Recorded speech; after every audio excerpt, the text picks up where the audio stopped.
kay Pokelia. Ito po yung sinasabi ko sa inyong Pinoy na na-interview na siya kay kay ano ba ito? Kay kung yung mga Becky na gustong magpa-transgender, pupunta lang ho kayo dito. Kayo na ang bahala.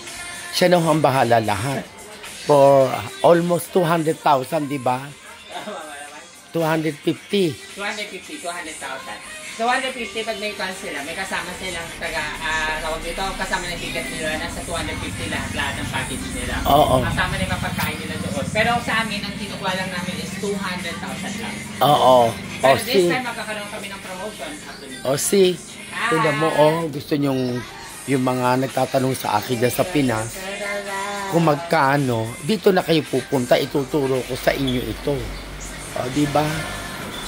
Nag-sell siya ng kanya mga discount items para di ba?